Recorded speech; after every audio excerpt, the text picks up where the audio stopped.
You are listening to Essence, a podcast about story, journey, and self.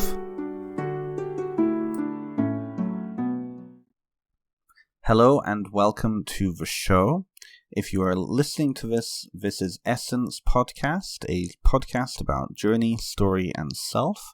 And if you're listening on my YouTube page, you will obviously know who I am. But if you're listening from the TransCanada project, my name is Ben Stimpson. I am a counsellor and spiritual director located in Kitchener, Ontario. And today's episode is an interesting kind of divergence from what our normal format. Today I am teaming up with Kerry and Kelly to interview them both about the TransCanada project. If you are coming from the TransCanada project, you obviously know what it is. If you're coming from my social media, the TransCanada project is an interesting storytelling project, going coast to coast, collecting the stories, personal stories of trans people from across Canada, from all forms of different backgrounds, who are stepping forward to tell their personal stories related to their lives, related to their trans identity, and related to their experience. And so when I started to see a couple of months ago this project emerging on social media, Kerry and Kelly started posting on some of the local queer Facebook club groups. I knew I had to have them on the show, and so I invited them on the show to talk about not only the project, but also their background. And so this is a unique opportunity to kind of interview the interviewers, something I seem to be liking to do a lot more lately. So without further ado, let's get into the interview. All of the details for the TransCanada project are below in the show notes, and I highly recommend connecting with their social media pages and looking at their interviews. Each interview is approximately 10-15 minutes long, and the individuals being interviewed speak a great deal about exactly what this podcast is all about. So without further ado, let's get into the interview. Hello, everybody, and welcome to the show. I am very pleased to have on Essence Podcast today, Kerry and Kelly from the TransCanada project. If you're joining me from Essence, you obviously know who I am, but if you're joining me from the TransCanada project social media, my name is Ben Stimpson. I'm a counsellor in Kitchener, Ontario, and my podcast is all a podcast about journey, story, and self. And on today's show, we're focusing on two individuals who are putting together an entire project all around story, and I am really pleased to have you both on. Thank you so much for coming on. Oh, thanks for having us. Thank you for coming on. You. Kelly and Kerry, I'll ask for you both to introduce yourselves, especially being that this it'll be viewed on your own channel. So, Kelly, who are you and what are you doing here? Oh, good question. I'm a trans woman.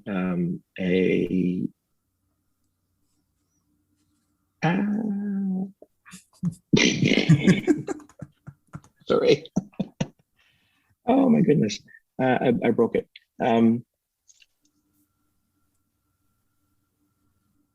I honestly don't know what you need.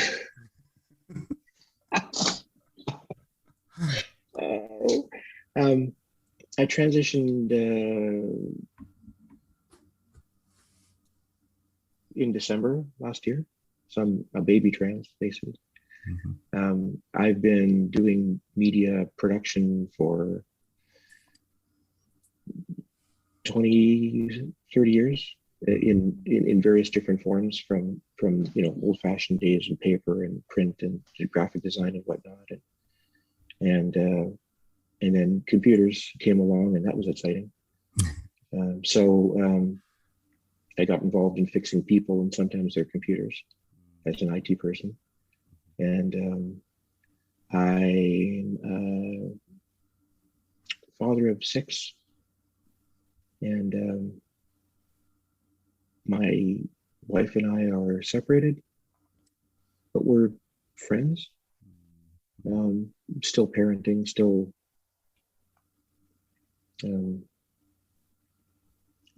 building a new relationship as friends rather than as husband and wife. And that's all pretty new. So I'm still really learning. I'm not really sure what I'm supposed to do. Today is actually our 36th wedding anniversary. Oh. So yeah, I'm a baby trans, but I'm old. It's a very liminal space to be in, isn't it? Mm-hmm. It's interesting. I had a very introspective day yesterday, trying to decide what to do with today. So I'm up on a podcast. I'm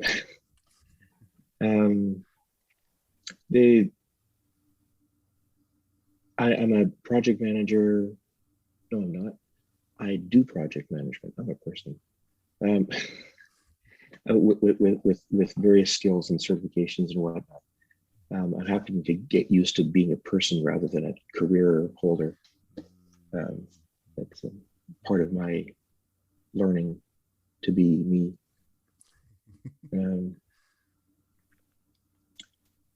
Yeah, did that answer the question? I'm Kelly. Nice to meet you, Kelly. No, that did answer the question. Thank you. Welcome. Yeah. And there's already in all of what you just said, I can tell that this is going to be a very interesting conversation just from all those little nuggets of wisdom. Carrie, welcome to the show. Who are you and what are you doing here? I'm Carrie, and I'm here to do a podcast. I identify as non-binary trans. It's a bit of a long story that maybe we can get into a little bit, but yeah, I have had a fairly long life too. I'm also an old person and a young trans. I spent 12 years as a pastor.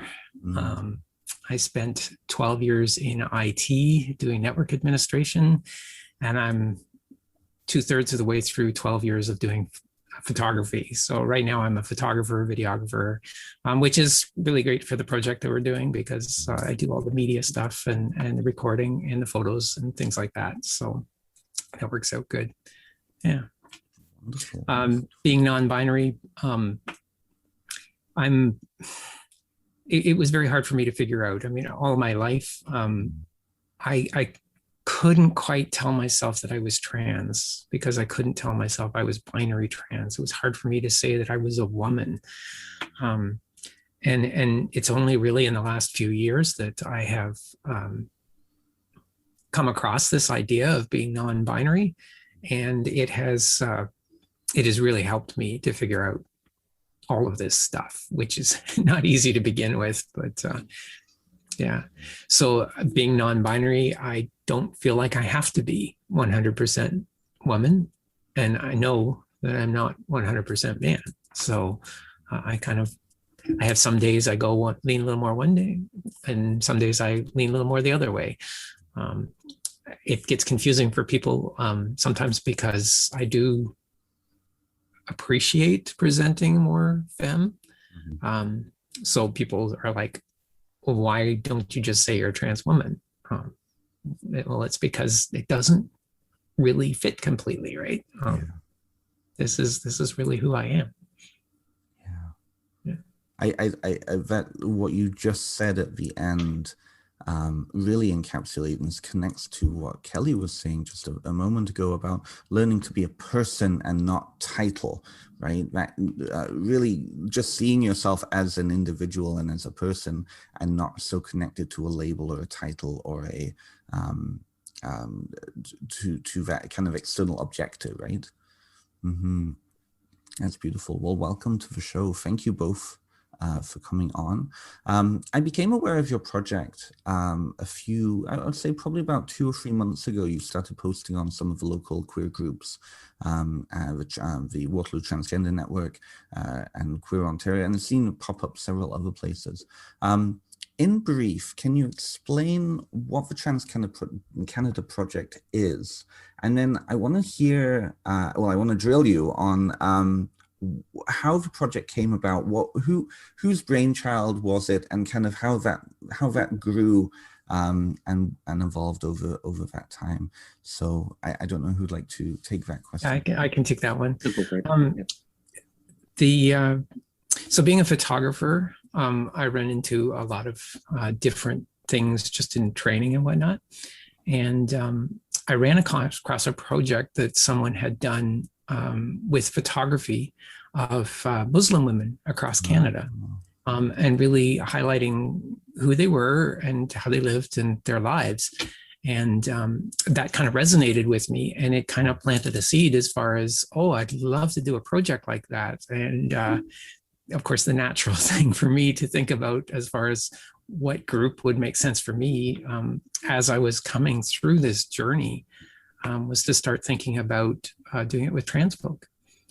So that was kind of the seed, but there's a lot more to it, of course, than just the seed. As I've gone through my journey, part of what I've really sought out and wanted to find are the stories of other trans people. Most people have no clue. Most people don't know trans people or even queer people of any kind, LGBTQ, any of those letters, right?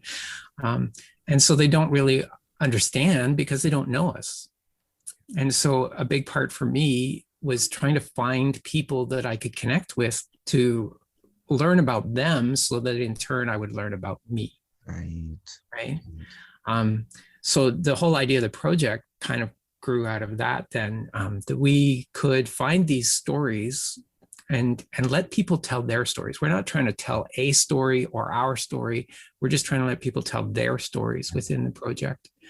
And in doing so, we're hoping that those stories will reach out to people who are perhaps starting their journey and trying to find their way through this, because it's not an easy journey to figure out.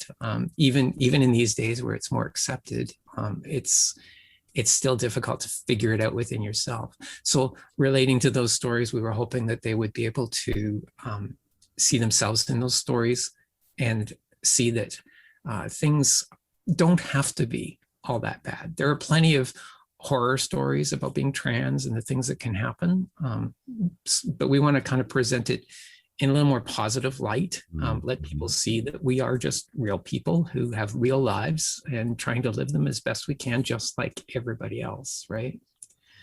We're also kind of hoping that it won't just be the trans folk who watch these videos, but it'll be cis folk as well, who are perhaps wanting to be allies, but don't really know us.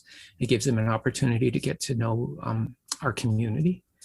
And even for those who maybe are opposed to the trans community, that in watching the videos, they might learn a little bit more that, hey, we really are just real people.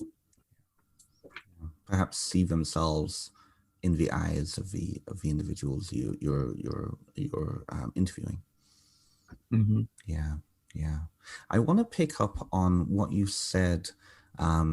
You said, there are certainly a lot of horror stories, and there are certainly a lot of, and especially in the media, it's a very renowned queer trope and trans trope of the sad trans victim, right?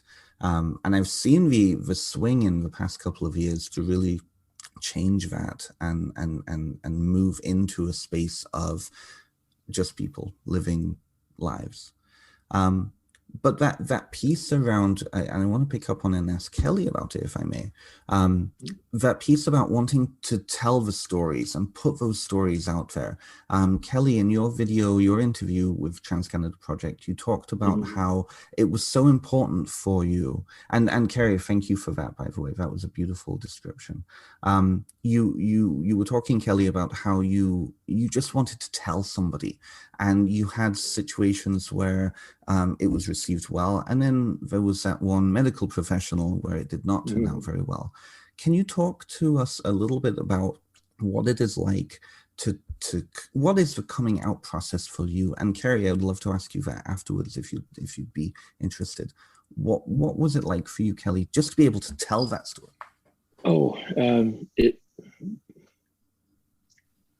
Being able to come out was a huge weight lifted off my shoulders. It was enormous. as you watched in my story, I suffered depression and anxiety for quite some time, and suicidal ideation. It was me denying it and not addressing this particular issue that dragged it out. I mean, I had clinical depression anyway,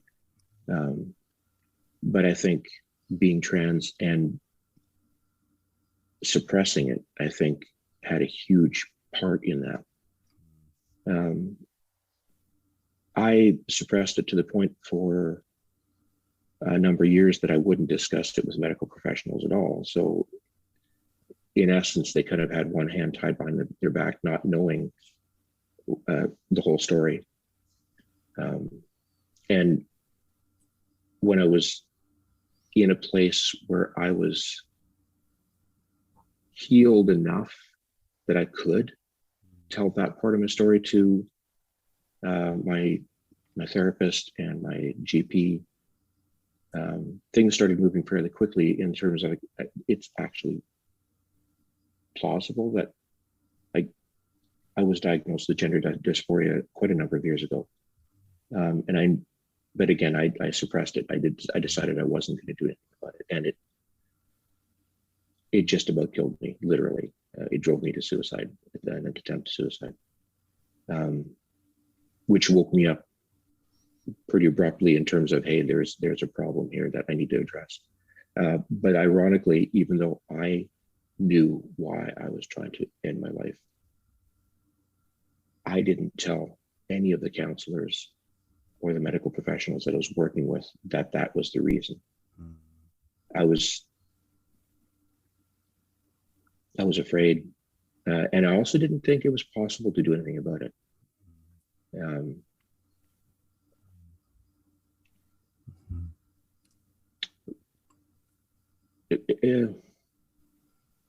It wasn't until my wife and I split up that the opportunity came along to actually live my authentic life.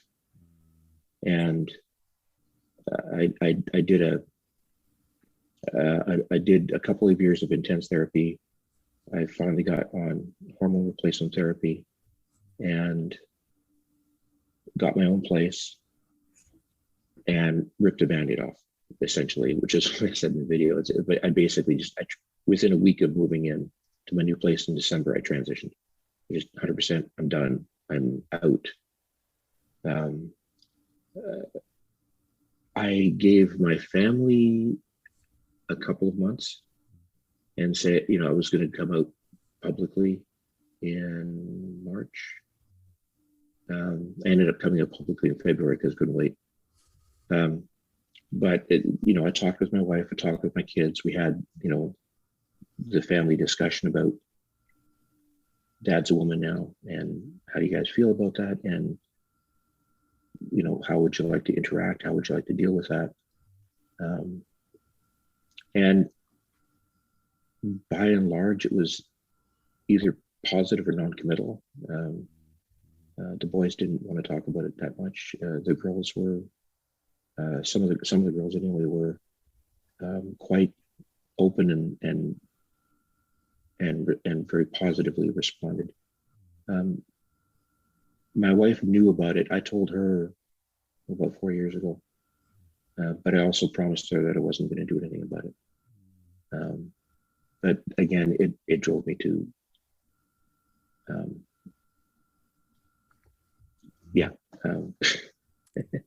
it was unhealthy.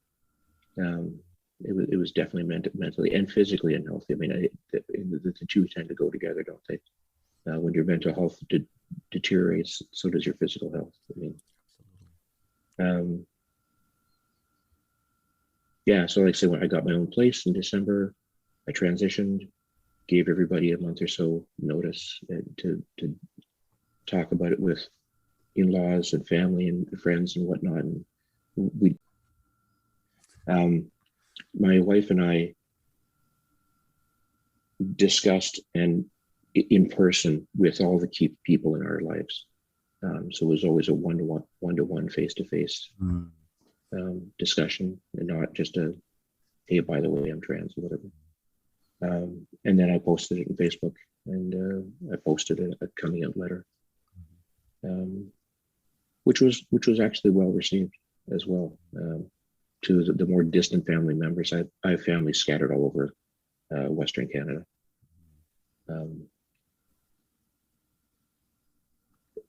It was a huge, huge, huge relief for me. It was a burden for my wife.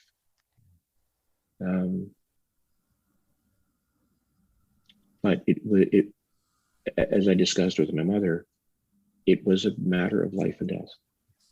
I had to transition or I would not be here. And my depression has been largely, I mean, I spent 2 years apart from my wife, undergoing therapy, and I got a handle on it and learned how to manage depression, because, as you know, you don't cure it, you manage it, sort of. But now I've been on antidepressants and they were effective, and I have a really good psychiatrist who's been managing the dosages for me. He's absolutely wonderful. He's been a rock for me. And my psychologist that I've been seeing has been wonderful as well. She's been just astounding. When I finally came out to her, she basically said, I have no training in this. And I thought that was interesting. She taught at U of T for 20 years, taught psychology, and she's a PhD level clinical psychologist. And in her training, she got a day of training on transgender issues. So she was very, very forward about that. But that seems to be typical, which is interesting as well. I ended up seeking out a trans-friendly counselor specifically to deal with the trans issues, as opposed to just the general psychology that I was dealing with, which was extremely valuable, extremely valuable. It was also hard to find. Very hard to find. So that was interesting. Yeah. I had another point someplace and I've lost it completely. So it's down there somewhere. I misplaced it. My endocrinologist, I told her that I was trans, but I wasn't actually seeking hormone replacement therapy from her. Mm-hmm. I had been treated for thyroid problems. I had thyroid cancer, and so she was treating me for that. And she was the one that basically said, we don't treat people like you. Mm. And I'd never heard anything like that in the medical community before. After talking with a number of other trans people and queer people, I found out it wasn't all that uncommon. And that surprised me. Mm. Like, how do you, I don't, it doesn't grab. I don't get it.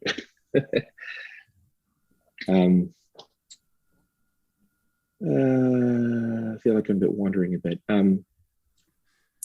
I have found the mental load lifted substantially with the hormone replacement therapy, which I was sort of expecting, but also surprised me that it was actually effective. And this is one of the things that one of the earlier counselor, the one I talked to years ago that diagnosed me with gender dysphoria, basically said that hormone replacement therapy either works or it doesn't, in the sense that if your body needs it, if your brain needs it, it'll let you know. And if it doesn't, it won't feel like anything. And I took anti-androgens initially in August last year. And the best analogy I can come up with is it was like an angry little buzz in the back of my head that is now gone. And I didn't know it was there until it was missing. And just an unbelievable sense of relief of that pressure gone. And then starting estrogen had the typical, I cry more and wear dresses and makeup. Estrogen doesn't actually make you do that, but it, in a sense, it's what my brain needed. I could feel that. I have been a very methodical, organized person. That's kind of one of the things that I do. And over the years, I journaled, and I was in the middle of my treatment for depression, looking back at journal entries from 10, 15 years ago, and mourning the loss of mental capacity that I apparently had back then that I don't have now under the load of depression. With treatment, with care and love for my family and estrogen, I had my brain back.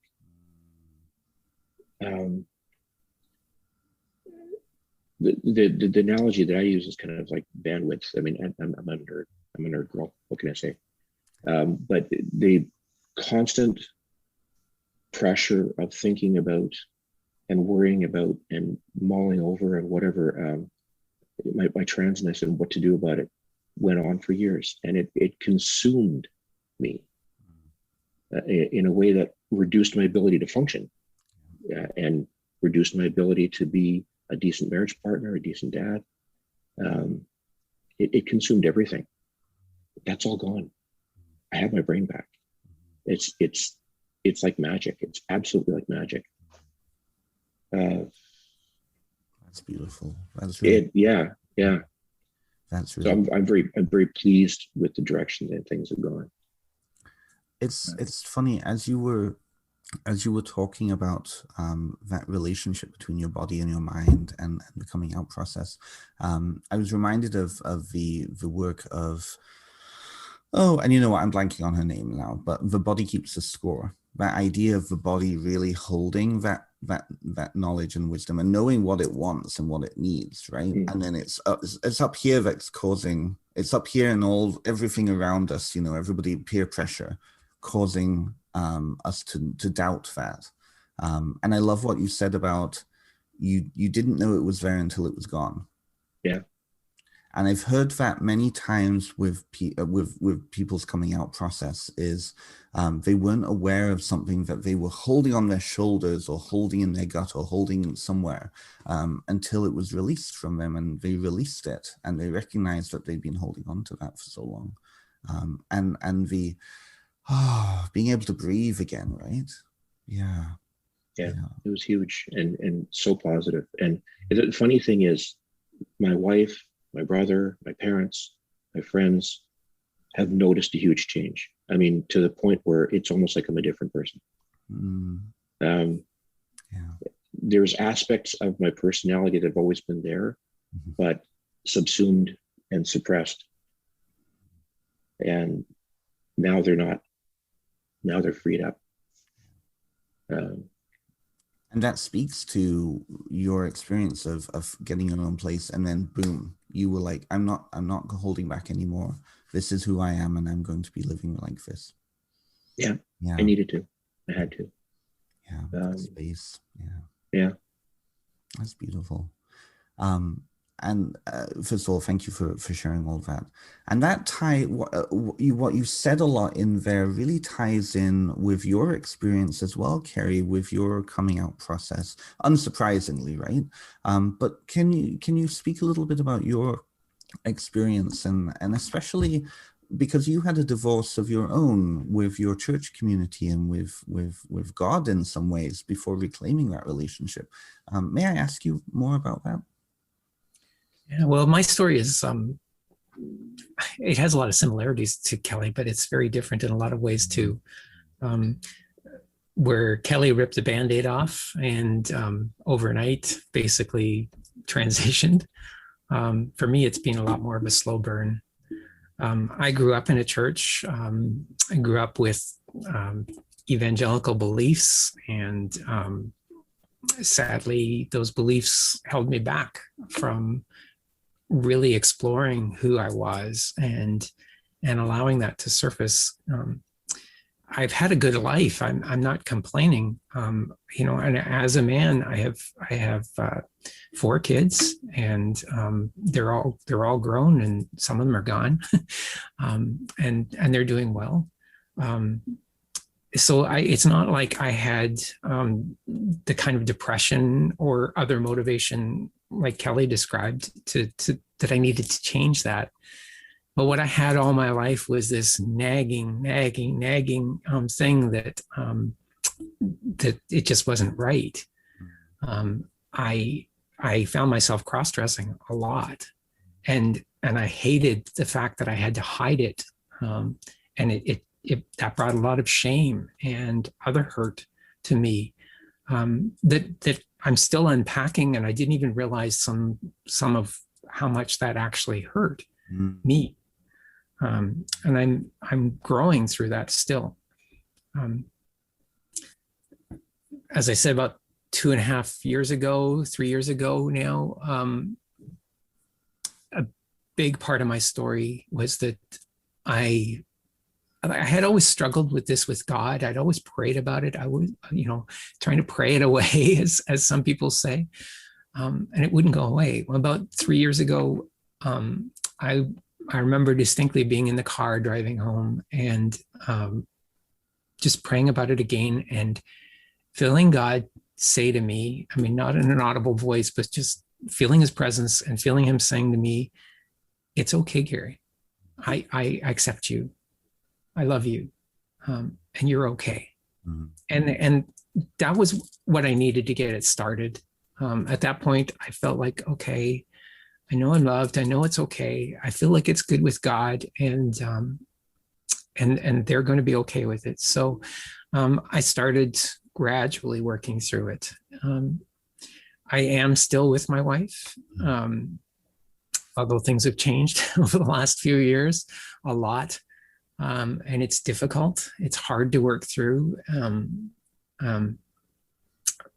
But that has really slowed down my process, because I love my wife very much. I know she loves me, and we're desperately trying to make that work in some way still. I got connected with some communities, some queer communities. One of them in particular, a community that is built within a faith group, and was really pleased with the way that went, because again, I had some affirmation that my faith didn't need to be entirely abandoned. I just needed to kind of deconstruct all of the stuff that had been built up around it that really doesn't make sense, but that people are told about and they believe, and because that's the way it has to be, right? But it's not. So that really helped me. And as I said about our project, trying to find people who you can relate to and helps you understand yourself. Well, that group really did it for me. They helped me learn more about myself by learning more about them. And it's been a very slow process where I have ripped off little Band-Aids rather than just one big Band-Aid. I call them giant baby steps. Because it's like every little thing, carrying a bag for a guy, it doesn't happen. So it was like a giant baby step for me to carry a bag. And when I did it, I realized this is no big deal. It's fine.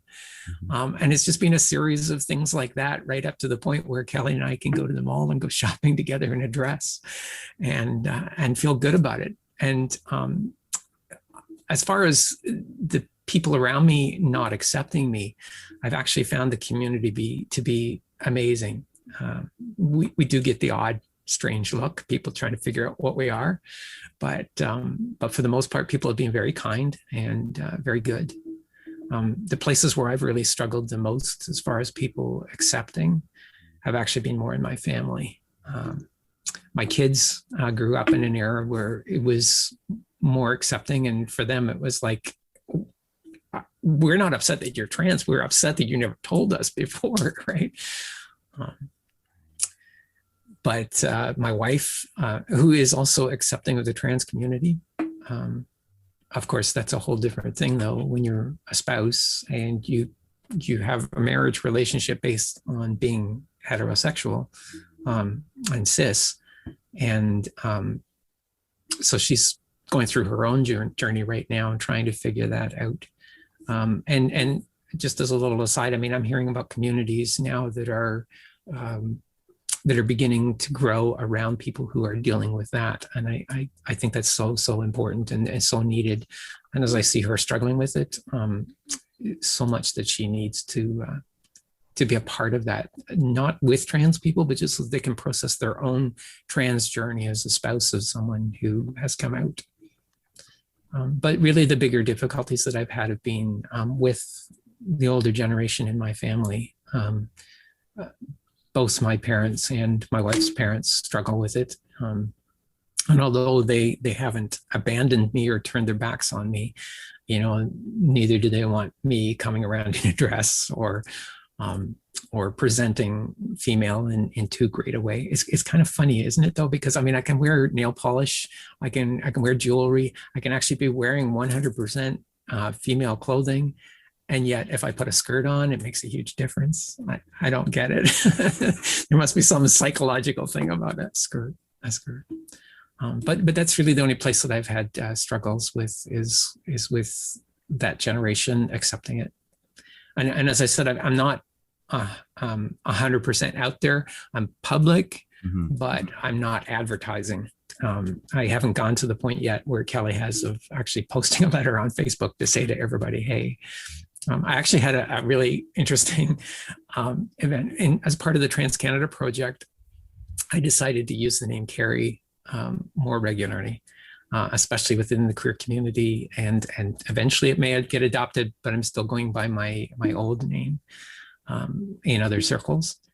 And in the process of doing the TransCanada project, I created a Facebook account with the new name so that I could administer and work with the Facebook page for TransCanada project.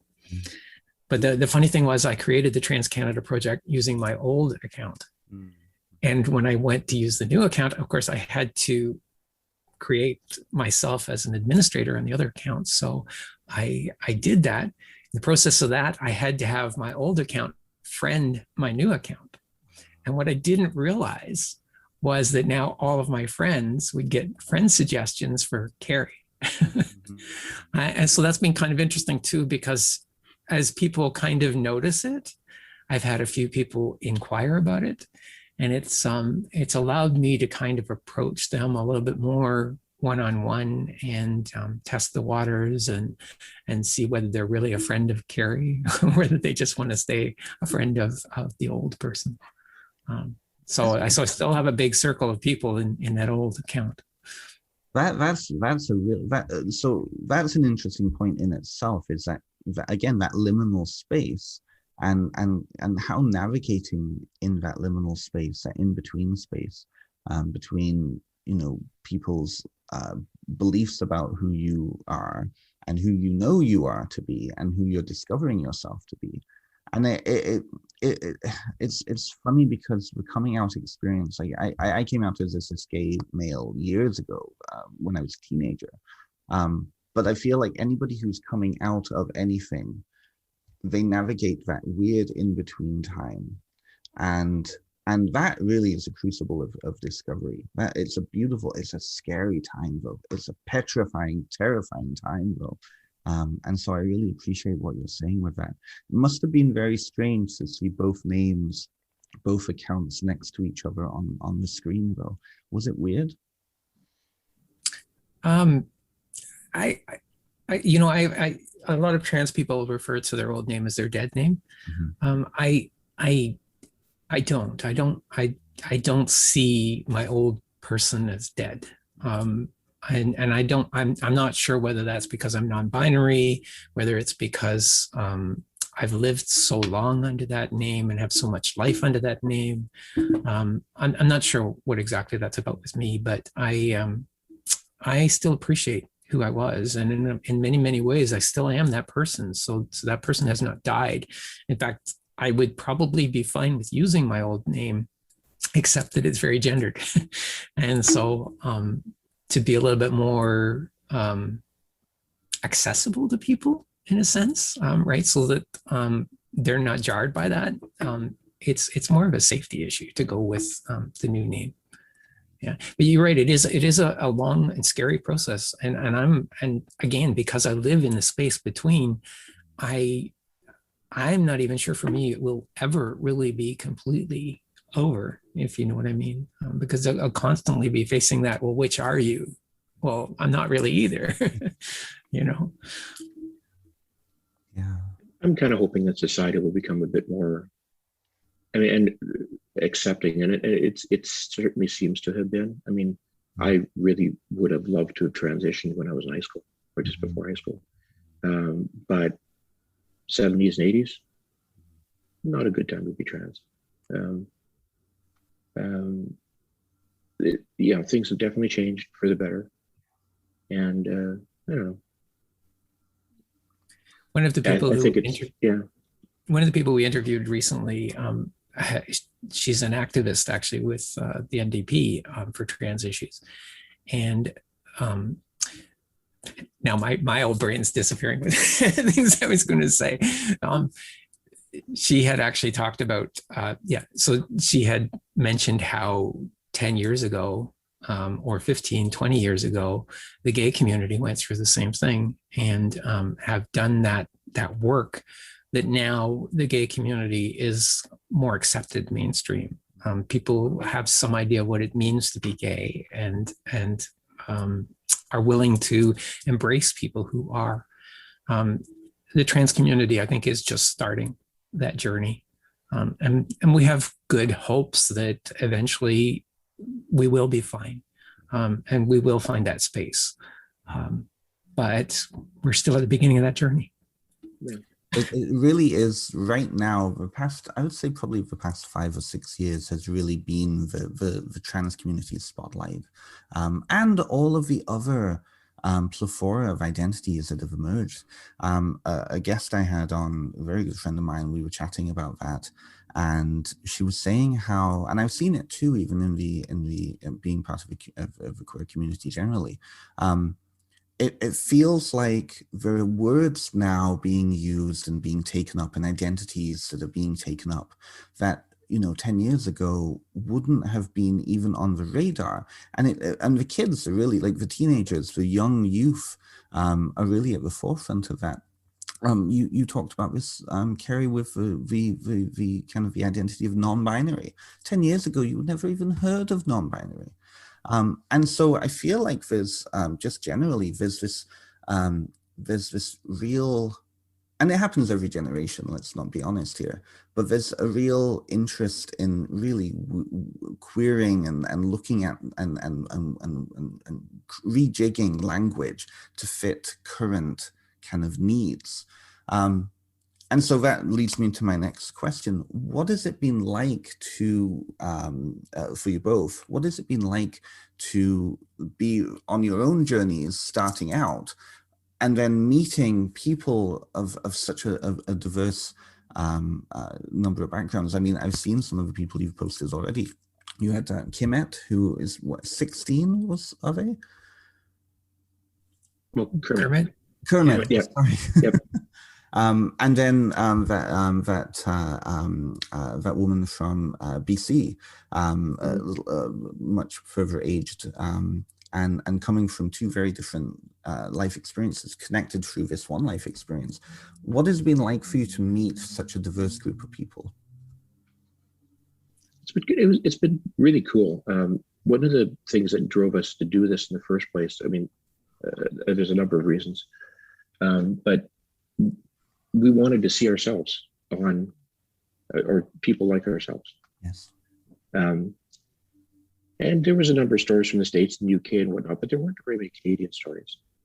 For one, there weren't a number of stories with is our age group as well. That's a big one. The diversity that we've been able to find so far is actually really cool, and very educational. Just one of the reasons my kids had such an easy time accepting me is our family is one of those that kind of just takes people in and helps them out and whatever. The kids always did that, and one of the people that we'd helped out, her boyfriend transitioned, and so they'd been exposed to that at the school age level. So it was like, okay. I mean, that was literally one of my son's reactions. Your dad's a girl, okay. And was that disappointing? Was that disappointing in a way? I was no. That's actually a fair amount of verbiage from a teenage boy, actually. It's been interesting to, when we're doing the interviews now, seeing the variety of viewpoints. With, for instance, Kermit growing up in, I'm not going to say more accepting, but less aggressively disparaging environment, whereas a number of the older trans people that we've interviewed had very similar stories in terms of they had to wait a long time before it was safe for them to come out, internally as well as externally. Right? I mean, I had the same thing. It wouldn't have been safe for me to come out in the 70s or the 80s, and as much as I spent nights crying in my bed, asking God to change me into a girl, it wasn't until I was in my 50s that the opportunity made it plausible and practical. And in some ways, I wish I transitioned a long time ago, because then I would have actually been, properly enculturated as a woman, instead of having to rush to kind of figure out what being a woman is, because I don't really know. I'm still figuring that out.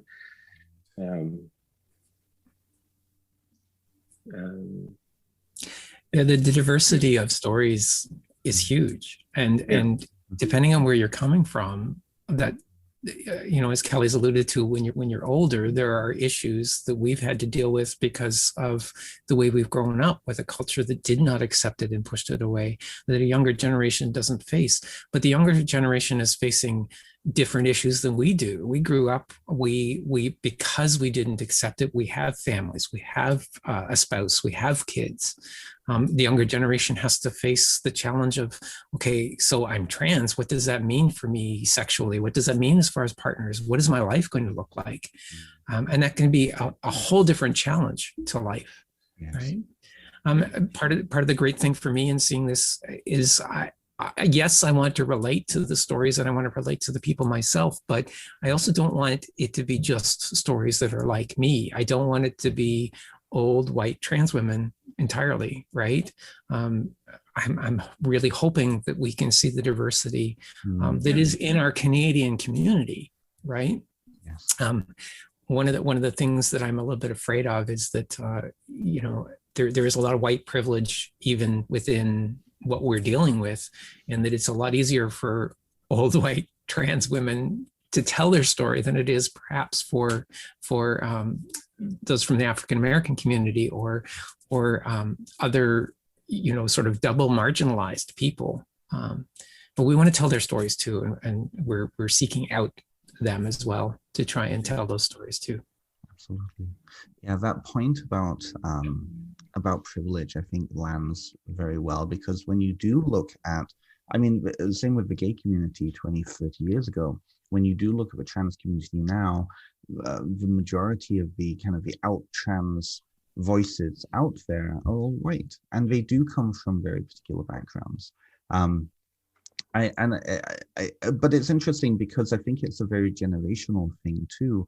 The younger crowd, especially in university settings, like queer theory is so saturated with intersectionality, and you see a lot more BIPOC queer voices in the youth, but when it comes to older, say, older than 25, it does tend to be privileging the white experience. And I'm curious then, what has the feedback been like for you to reach out to Canadians of any background? What has that feedback been like? And have you noticed that certain groups are coming forward more than other groups?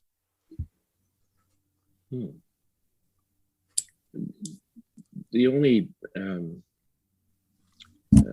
written feedback, other than likes and things, has been from the participants, the actual cast members themselves. They've been almost to a one, so grateful for having a platform to be able to tell their story. And several of them, like, I didn't know anyone would be interested in it.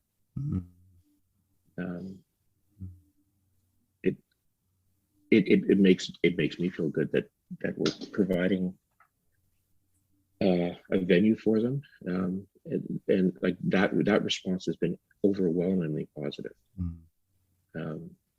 We're only just kind of starting the social media marketing stuff now, so we don't have a huge reach. So we don't have much of a reaction from the general community yet. That's we're just starting that. I mean, we were in pre-production for January and February, and we started doing actual interviews and filming in March. So it's like we're really new. Yeah, at this point, we're basically just 1 month into actual videos going online. So yeah. It seems like it's been so much longer, but this is COVID time right now. It's like time. Yeah. Well, then let's rejig that question. What are you hoping that the community? How are you hoping the community will react to it? Well, I'm going to back up just a little bit and sort of mix those two questions, because I mean, when we talk to people about the project, everybody's really excited. That's a wonderful project. I think that's a great idea. And really my fear was more that we would have trouble finding people who would actually want to tell their stories. But in that light, I found that people are excited about it, that they want to tell their stories. They want people to know what it's like. They want them to know what they're like. They want them to know their experience. And it's been amazing. And as Kelly referred to, we've had a number of people after the interviews, and they get to see their interview, that are amazed and love it. And they give us that feedback, and it's wonderful. Even on the YouTube, I mean, like I said, we haven't been out there that long, so we perhaps haven't picked up the haters that are likely to eventually come. But I love seeing the stats of the number of people that are watching those videos and the number of likes that are on them. We haven't caught a single dislike, so nobody listening, please don't go and do a dislike now. I would be very disappointed if someone's listening to like your channel. But it's all been very positive, very positive. Beautiful. Has anything surprised you with the interviews you've had so far, like on a personal level or on a professional level?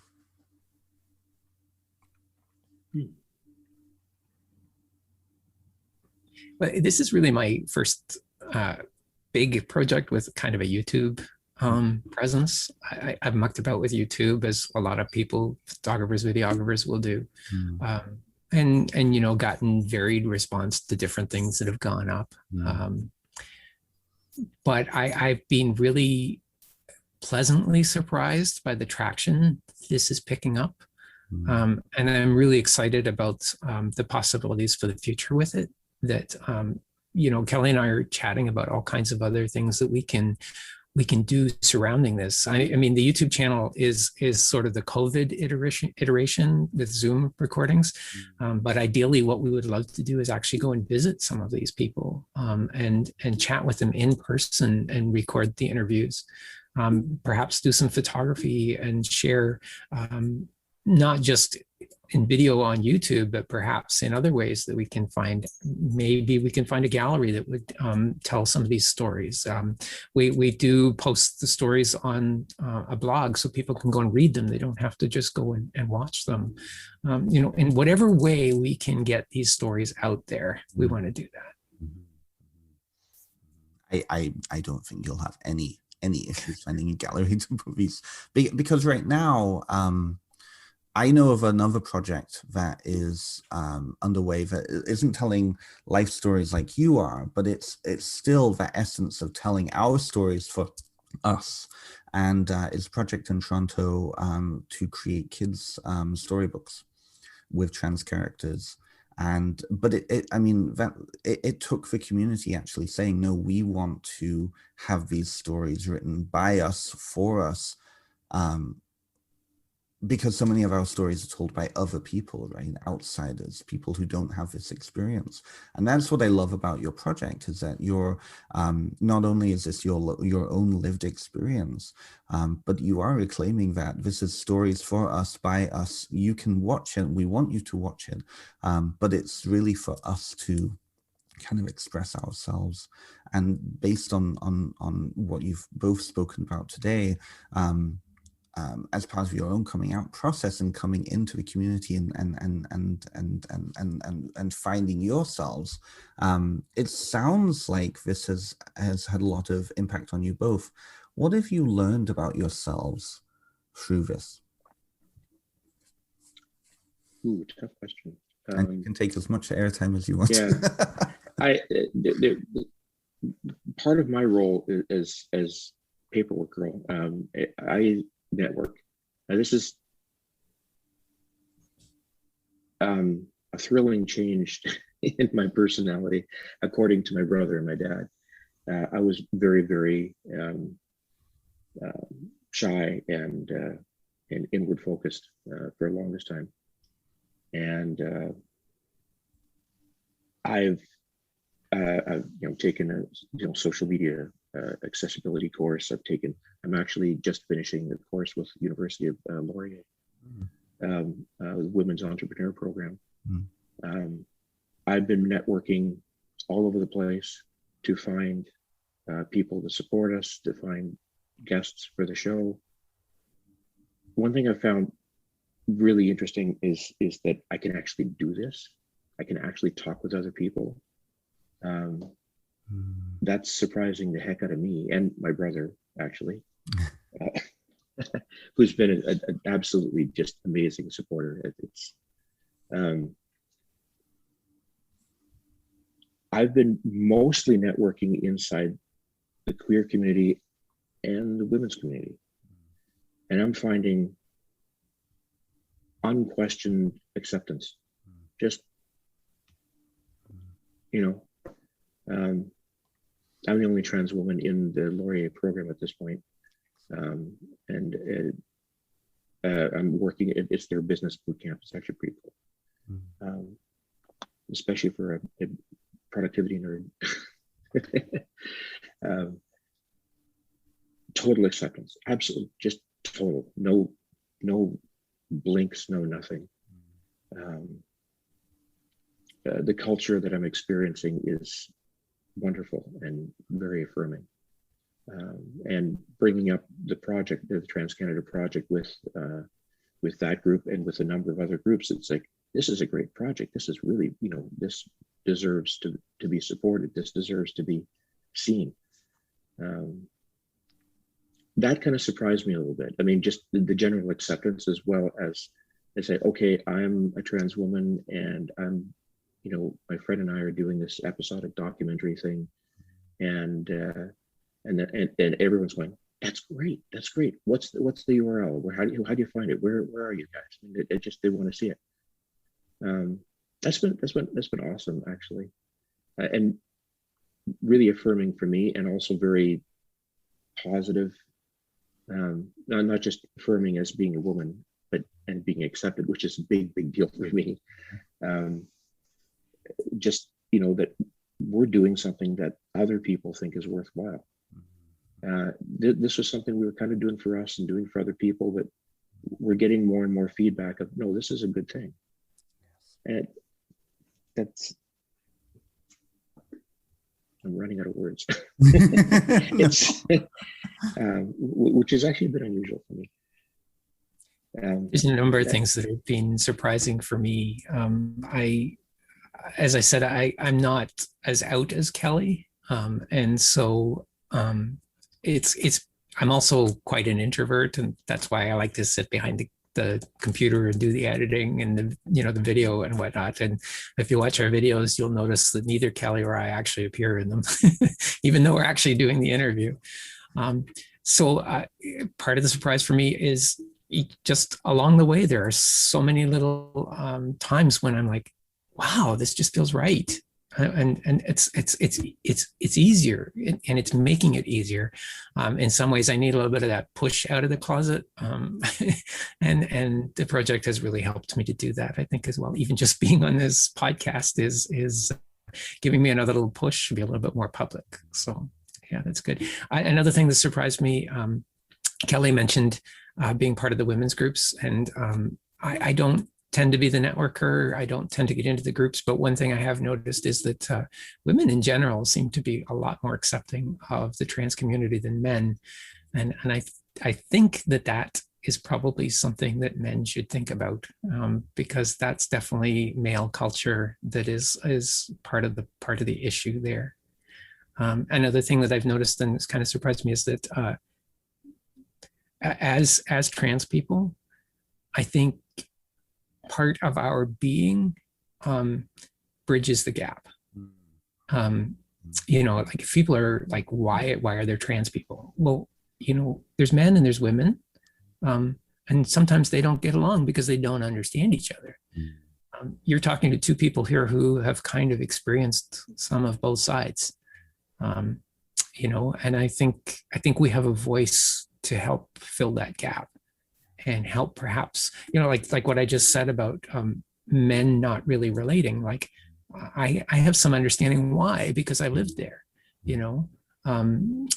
Why do women like to congregate in groups and chat so much? I have some understanding because in some ways I live there. I think we have an opportunity as trans people, not just to find our voice, but to actually find purpose in that. In being. Yeah, really shifting the story away from, again, what other people are projecting onto us, as queer people generally and trans people specifically, but also finding that niche in for us, right? Yeah. Well, this has been a wonderful chat. There's so many questions that are inappropriate for me to ask on a podcast like this, but I'm really looking forward to seeing how this project unfolds. I know there's a ton of people I've sent this info to and said, you should be on this, you should get on, and hopefully they'll reach out. But I am very curious, especially being a project based in Kitchener-Waterloo here, and focusing on Canadian stories. I'm really looking forward to seeing how this unfolds.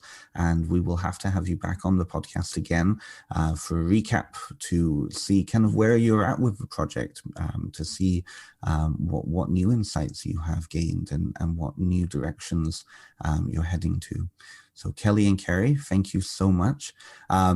If you're joining me on my own podcast, I've put the information for TransCanada project down in the show notes. If you're joining me from or joining us from the TransCanada project, I've asked that my details be put down below, and we will definitely have you back on the show if you'll come back on. Yeah, we'd love to. Absolutely. Wonderful. Thank you so much.